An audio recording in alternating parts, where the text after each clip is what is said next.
Yeah, we will talk about tonight about one thing that we are working on for 5 years now. So it's kind of it's the overnight success or something. I don't know. People call usually these things overnight successes. The night takes like 5 years or something. So yeah, let's start. So just a few words about me to give you some context. So I'm the co-founder of a small web agency in Croatia, in Zagreb.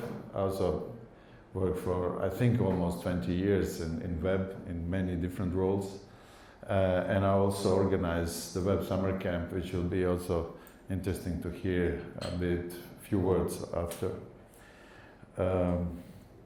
Netgen is, we do a lot of projects across EU, usually, usual web stuff, UX, web development, the product that we will talk about today, and we base our solutions on Easy Publish, which was the very old thing from 1999, but they eventually based the new version, which is now called Easy Platform, on Symfony. And we also recently started work with Silius. Yeah, the Web Summer Camp. By the way, I have some stickers here about summer camp, etc. It's a very interesting event that we do every year, end of August in Croatia on the coast. Usually, when I say when I talk about Web Summer Camp, it's kind of very tempting to. I think it's very tempting to people to come there. I don't know. Can you confirm me that Croatia in August is something of interest? Who is not interested? Okay, now we solved it. The call for papers is still open, so till end of March. So you can also participate as a workshop speaker, because we only have workshops. It's 3 days of workshops, and there will soon be early bird available. And we will raffle one ticket after the talk. So sorry, you need to bear with me. Okay, so yeah, the advanced layout management is something that we were roughly like 15 years of doing complex web projects, sites, content sites, portals, web applications, etc. This is something that we always kind of were struggling with. And then 5 years ago, okay, let's try to do something with that. We now have the CMS, which is based on Symfony. We also heard about this cool commerce thing called Silius, which is also based on Symfony. So let's try to do something with this layout management on top of Symfony as well. In a nutshell, what is this about? So the layouts is a Symfony based, so it's a Symfony full stack Symfony application. It's a layout management framework. Well, I will explain it through the presentation what I mean by that. And UI. And the idea here is that 80% of routine tasks which are done on usual websites, we want to do without coding. That's the idea.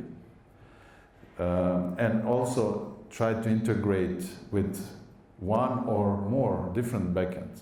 So it's not tightly coupled with Easy or Silius or whatever. It could be integrated with many more systems. So that's in a nutshell. So now let's try to go a bit deeper.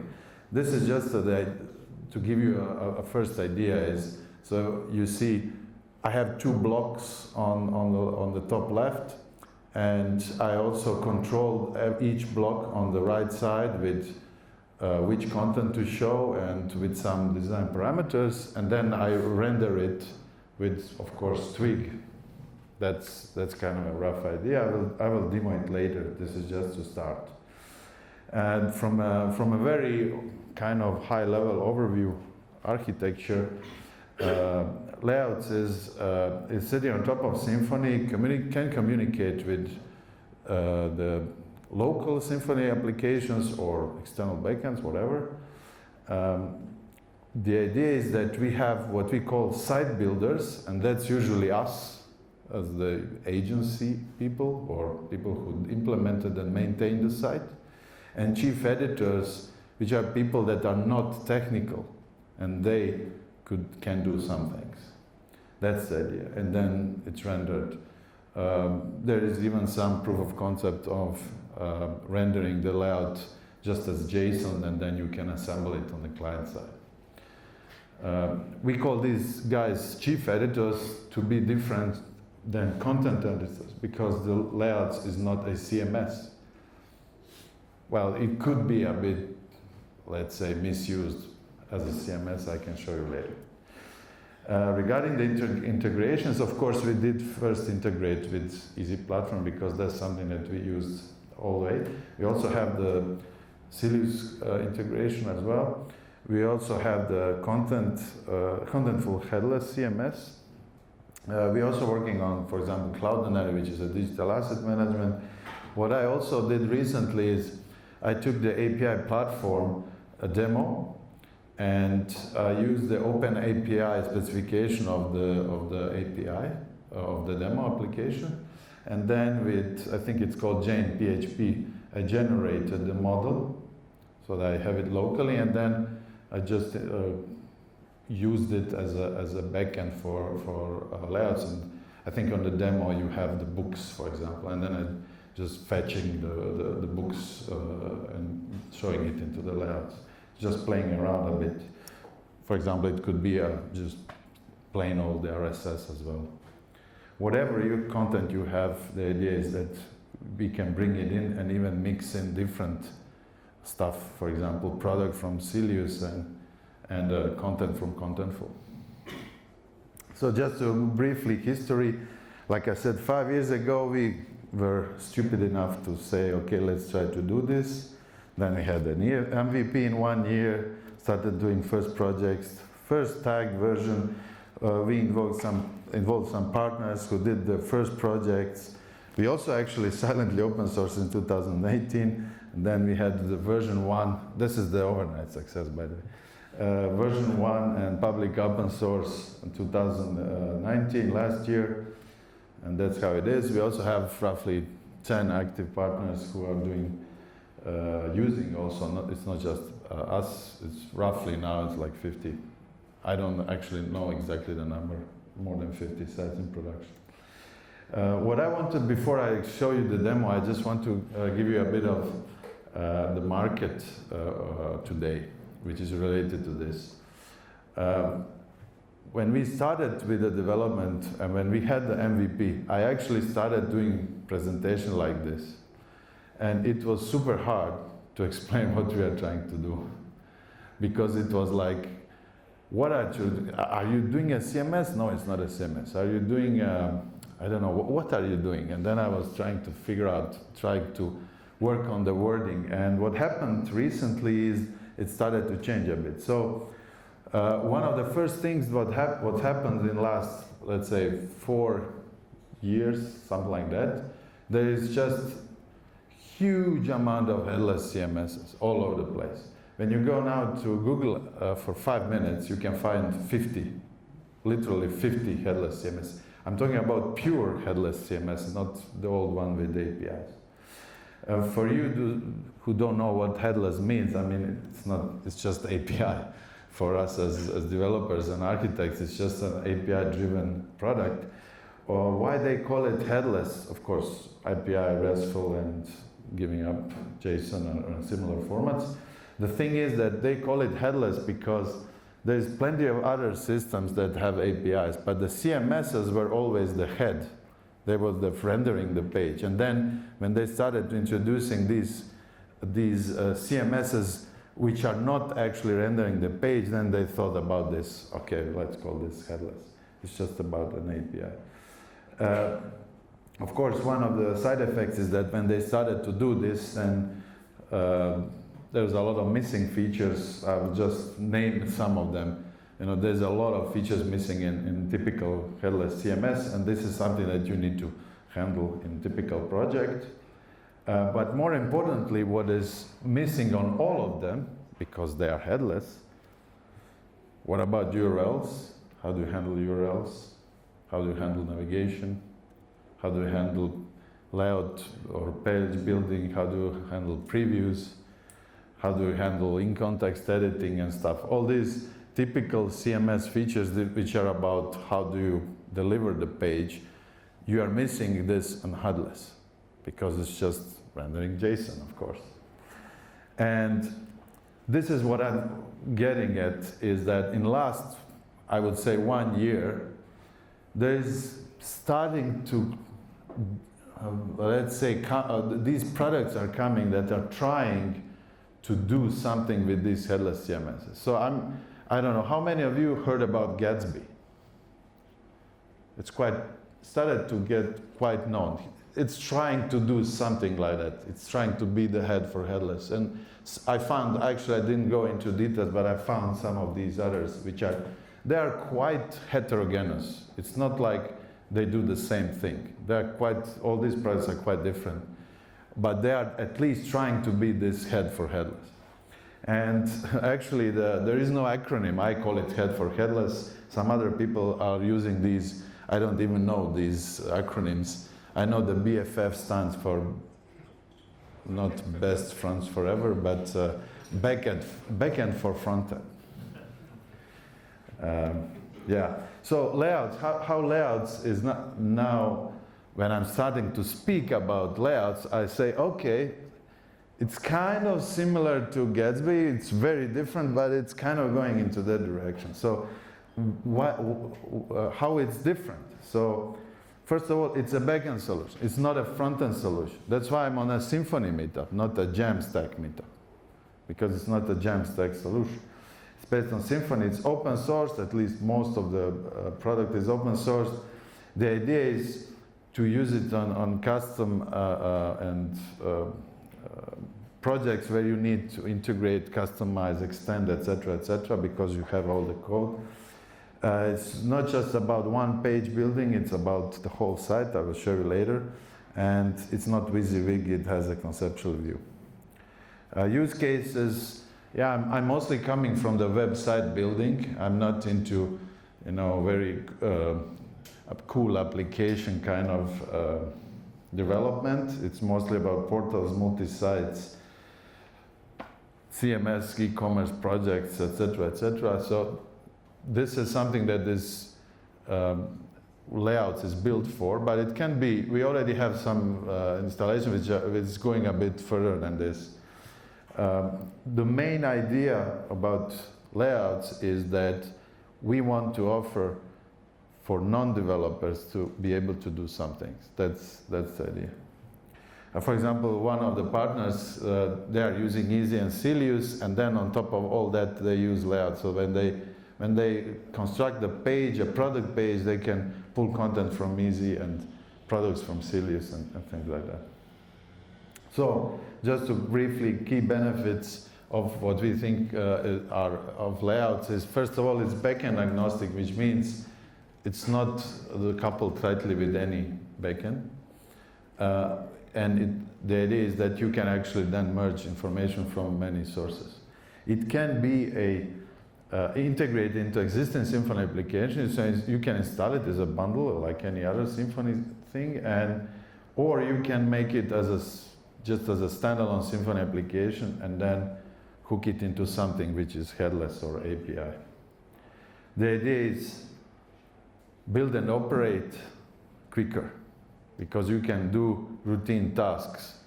Of course, we as developers need to prepare this, and I can show you later. It's not an application that you can just click through and install. It's more like a framework. You need to prepare what the user or the editor can do. Like I said, empower non-devs, give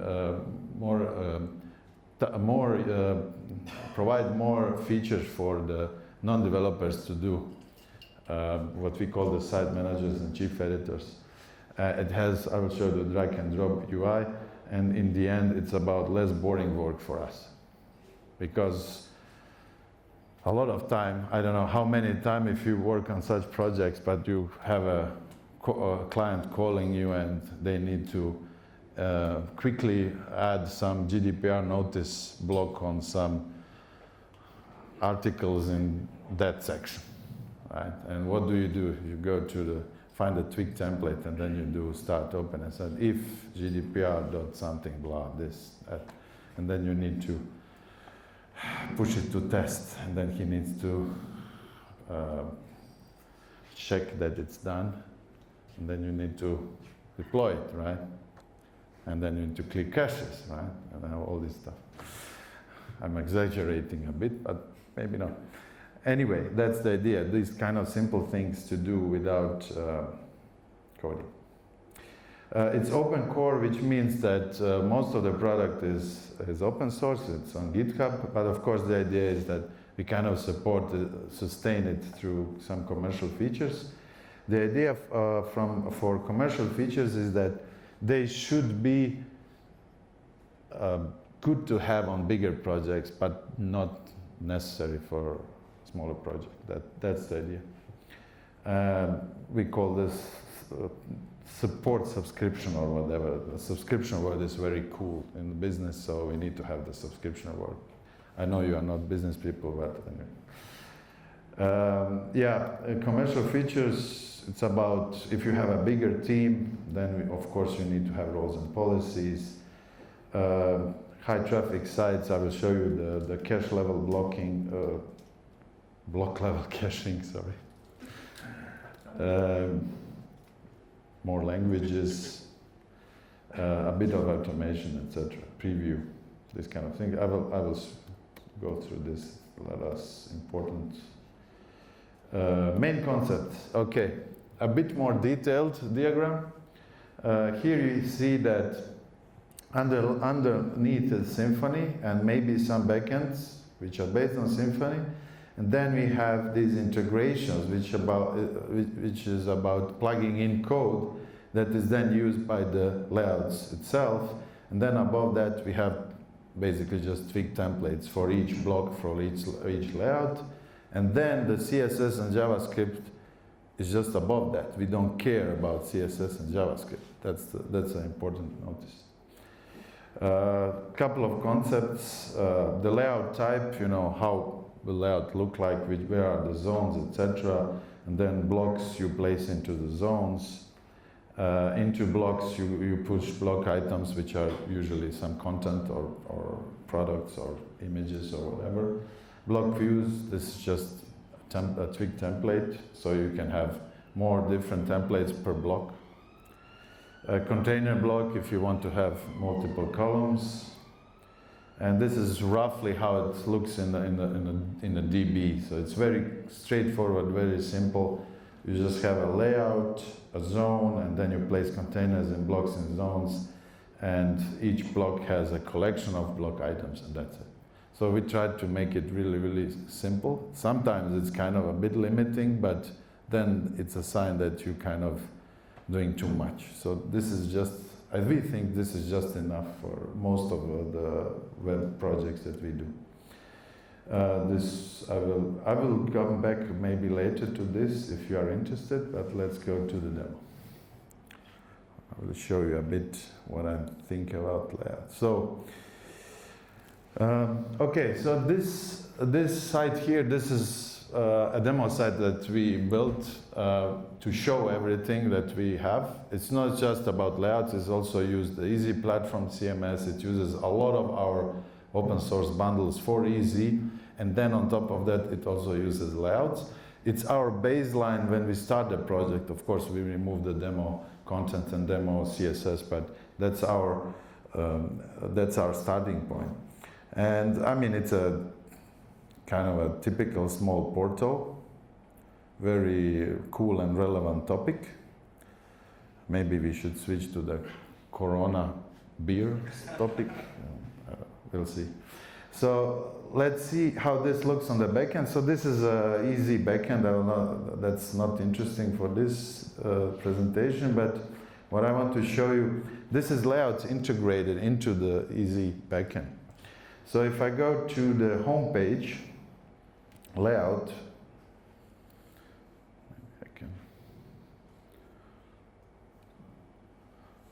so this is how it looks in the backend, the home page. So this page here looks like this. So you would ask, you know, what's the point, right? Why so? First of all, we don't want to do WYSIWYG because we want the editors, the users, to be focused on structure, not on how it looks.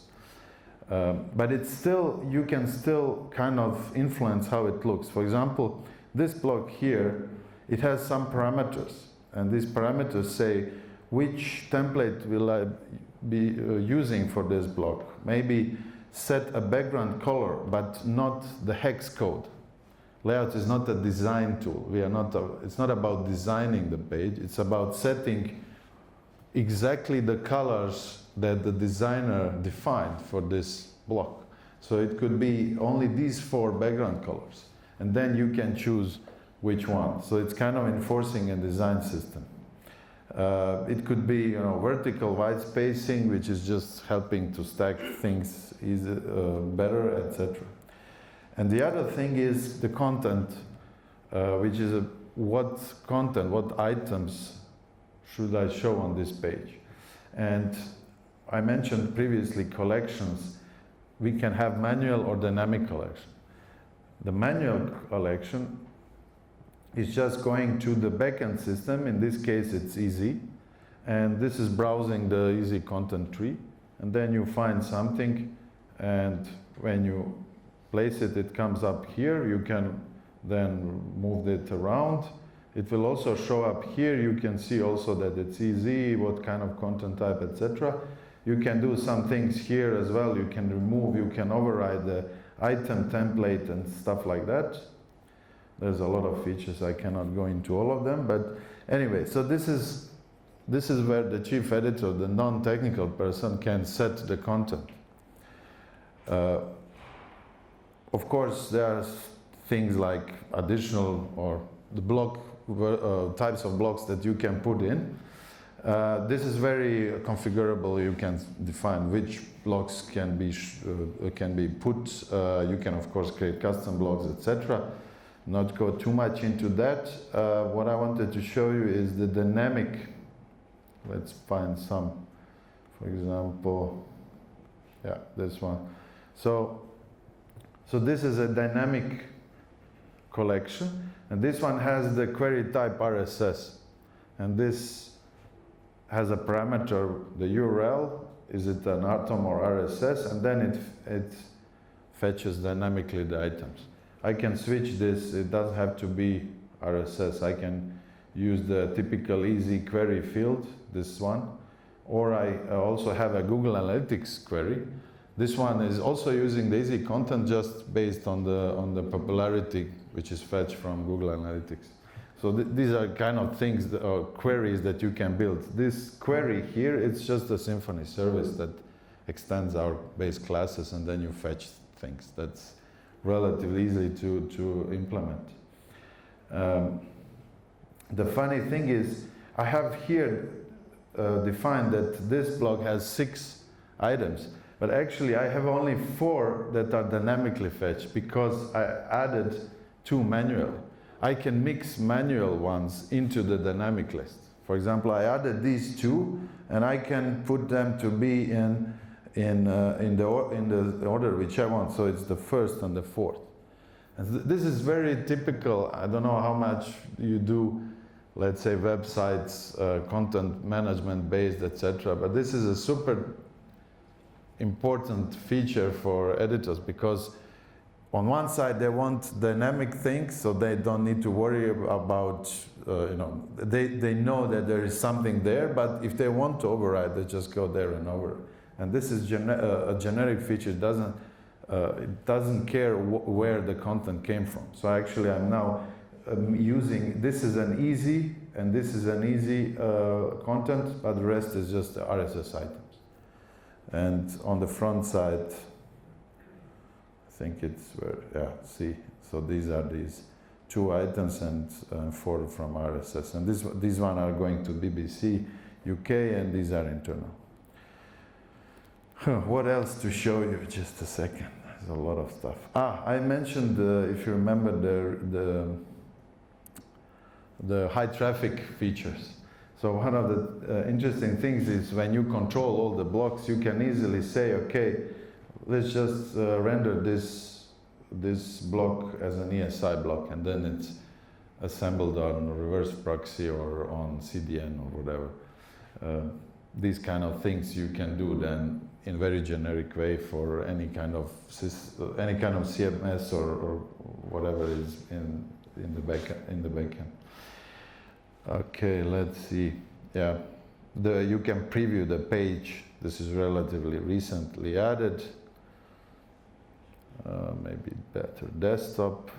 And then I see that I screwed up a bit because I put it on first and fourth, and it doesn't look like very, very good. So, okay, I don't want this, and then I discard. Okay, so this is like one thing.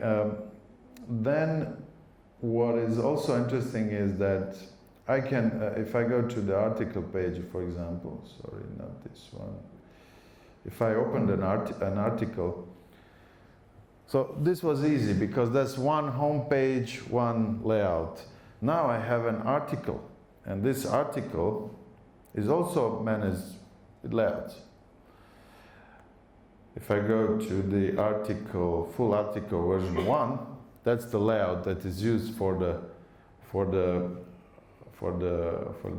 article. So the question is, why would I need that? Because this is very, very dumb. I have only a block which says full view, and actual implementation of how will the article look like is still in a Twig template. So why would I want this? Maybe in the beginning it looks stupid, you know. Why would I need this? Maybe I can just use a Twig template. But then the client calls and says, on articles in this category, I need to add me an external video to show something. And then you do it like this, or he can do it himself. That's the idea. So in the beginning, it doesn't seem like it's necessary, but then in the end, for operating the site, it makes sense to actually have all of the layouts, all the pages rendered by layouts. So if you now think, okay, how do I connect the layout with the page? Now we are getting to the most interesting part, which is called the mappings. And the mappings say, it's like a priority list. When the request comes, it tries to figure out what layout to show. And this list goes like this. So I have a layout, which is the home, and it's applied on an easy location home. And this easy location, that's just an abstraction of a URL. I have here, for example, for the article version 1, I have easy subtree, which means everything under the home with a condition, additional condition for content type, article, blog post, and news. And if I want to override this, and I have a different layout for a different, for other articles, I have an article version 2 layout with the sidebar, and it's only applied to the healthy eating category for content type article. So if I go healthy eating, and I find an article, it has a sidebar, so it's a different layout.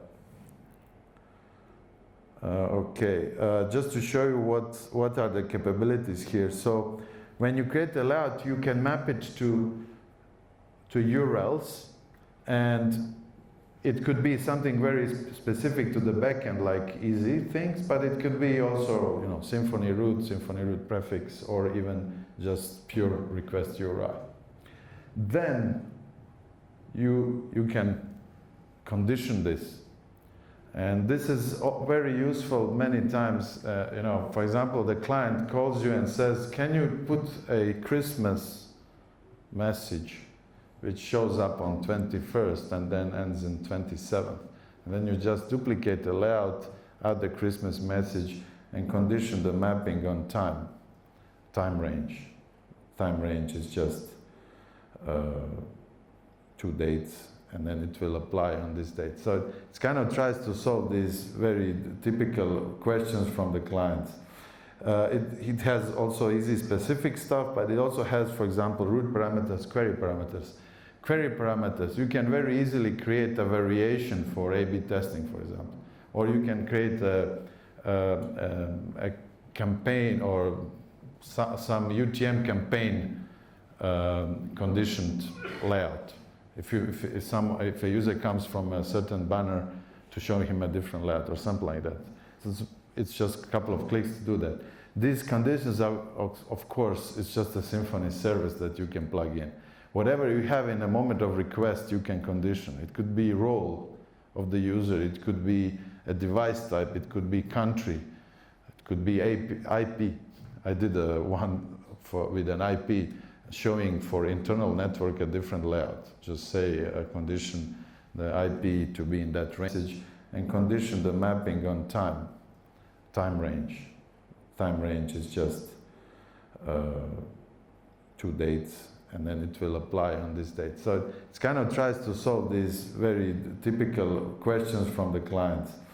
It has also easy specific stuff, but it also has, for example, root parameters, query parameters. Query parameters, you can very easily create a variation for A/B testing, for example. Or you can create a campaign or some UTM campaign conditioned layout. If a user comes from a certain banner to show him a different layout or something like that. So it's just a couple of clicks to do that. These conditions are, of course, it's just a Symfony service that you can plug in. Whatever you have in a moment of request, you can condition. It could be role of the user, it could be a device type, it could be country, it could be IP. I did one with an IP showing for internal network a different layout. Just say a condition the IP to be in that range, and you are done. So this is the quite powerful part of layouts, very unique. I didn't see something like this in other similar products.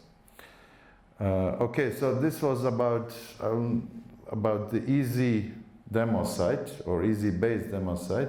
I also have, just to show you quickly, I don't know if you know about Silius e-commerce, but also Symfony base. This is the demo site, which when you install Silius, you get this. So it's just a bit of some products and a menu. Demo is not visually much.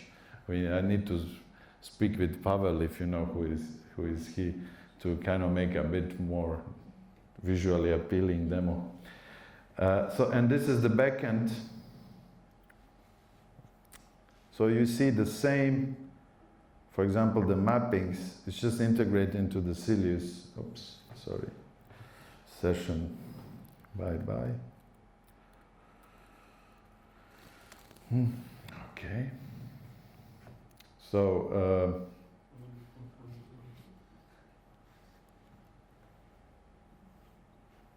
layouts in the Silius administration.